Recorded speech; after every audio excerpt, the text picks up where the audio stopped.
एक बार की बात है। स्वर्ग लोक में यमराज के दरबार में चित्रगुप्त अपने विशाल पुस्तकालय में बैठे थे। उनके सामने कर्मों की पुस्तकें खुली हुई थीं और वे एक आत्मा का हिसाब लगा रहे थे। वो आत्मा एक स्त्री की थी। नाम था सुरभि। सुरभि पृथ्वी पर एक साधारण गृहस्थ जीवन जीती थी। उसका पति उसे बहुत प्रेम करता था। घर में सब सुख थे। फिर भी उसके मन में बार बार पराये पुरुषों की ओर आकर्षण उठता था। वो कभी किसी पड़ोसी को, कभी किसी व्यापारी को, कभी किसी यायावर को देखकर मन ही मन खो जाती। उसने कभी व्यभिचार नहीं किया, पर मन के कोने में वो आकर्षण हमेशा जलता रहता। मृत्यु के बाद जब सुरभि यमराज के सामने आई तो यमराज ने चित्रगुप्त से पूछा, इस स्त्री के कर्मों में सबसे बड़ा दोष क्या है? चित्रगुप्त ने पुस्तक पलटी और बोले, महाराज, इसने कभी शरीर से पाप नहीं किया, पर इसके मन ने सैकड़ों बार पर पुरुषों का स्पर्श किया है। ये मन का व्यभिचार है। किंतु मुझे समझ नहीं आता कि ये दोष इतना गहरा कैसे हो गया। इसकी जड़ क्या है? यमराज चुप रहे। उन्होंने कहा, ये प्रश्न इतना सूक्ष्म है कि इसका उत्तर केवल नारायण ही दे सकते हैं। इसलिए यमराज और चित्रगुप्त दोनों भगवान विष्णु के वैकुंठ धाम पहुंचे। वहां कमल पर शेषनाग की शैया पर भगवान विष्णु विराजमान थे। लक्ष्मी जी उनके चरण दबा रही थी। यमराज ने विनम्रता से प्रणाम किया और सारा वृत्तांत सुनाया। फिर बोले, हे नारायण, ये कौन सा पाप है जो स्त्री के मन को बार बार पराये पुरुषों की ओर खींचता है, भले ही वो बाहर से पतिव्रता ही दिखे? भगवान विष्णु मुस्कुराए। उनकी मुस्कान में सारा ब्रह्मांड झलक रहा था। उन्होंने कहा, हे यम और चित्रगुप्त, आओ, मैं तुम्हें एक पुरानी कथा सुनाता हूँ।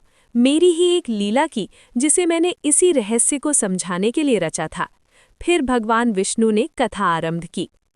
सतयुग की बात है। एक नगर था मधुरापुरी। वहां एक सुंदर स्त्री रहती थी।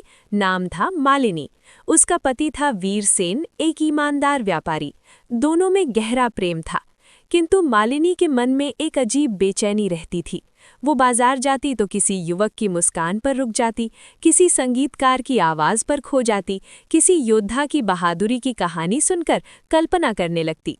वो कभी कुछ करती नहीं थी, पर मन का द्वार खुला रहता था। एक दिन मैंने मोहिनी रूप धारण किया और मालिनी के सामने एक साधारण यात्रा करने वाले पुरुष के वेश में प्रकट हुआ। मैंने उससे कुछ देर बातें की। न आमंत्रण था, न छेड़छाड़, बस साधारण बातचीत। किंतु मालिनी का मन मेरी ओर खिंचा चला आया।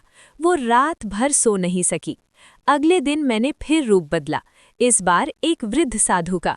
मैंने मालिनी से कहा, बेटी, तुम्हारे मन में जो आकर्षण उठता है वो कोई नया पाप नहीं है, ये पिछले जन्म का एक सूक्ष्म कर्म है।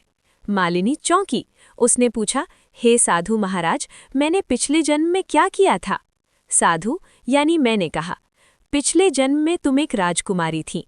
तुम्हारा विवाह एक राजकुमार से होने वाला था, किंतु तुम्हारे मन में एक और युवक के प्रति गुप्त प्रेम था, एक चित्रकार जो तुम्हारे महल में चित्र बनाता था। तुमने कभी उससे कुछ नहीं कहा, कभी मिलने का प्रयत्न नहीं किया, पर मन में उसे बार बार स्मरण करती रही। तुमने सोचा, ये तो सिर्फ मन की बात है, इसमें पाप क्या? किंतु यही सबसे बड़ा पाप था, मन का संकल्प।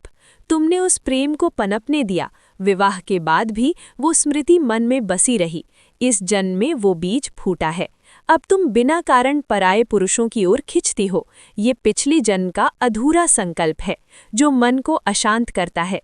मालिनी ने आंसू भरी आंखों से पूछा, तो इसका निवारण क्या है? मैंने यानी साधु रूप में कहा, जब भी मन पराये पुरुष की ओर जाए, तुरंत अपने पति के गुणों को स्मरण करो, उनके प्रति कृतज्ञता जगाओ और सबसे बड़ा उपाय, मेरे नाम का जप करो। मैं लक्ष्मीपति हूँ, मैं मन को स्थिर करने वाला हूँ। जो मेरी शरण में आता है उसका मन मेरी ओर खिंचता है, किसी और की ओर नहीं। मालिनी ने ऐसा ही किया। धीरे धीरे उसका मन शांत हुआ। वो सच्ची पतिव्रता बनी।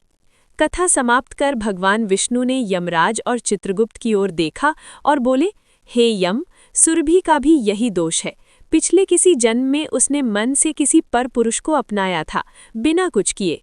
वो संकल्प अधूरा रह गया, इसलिए इस जन्म में मन बेचैन है। सबसे बड़ा पाप है मन का व्यभिचार। शरीर से किया गया पाप तो धुल जाता है, पर मन का संकल्प बार बार जन्म लेता है। उपाय एक ही है, मेरी भक्ति। जब मन मुझ में रम जाए तब किसी और की ओर जगह नहीं रहती। यमराज और चित्रगुप्त ने सिर झुकाया।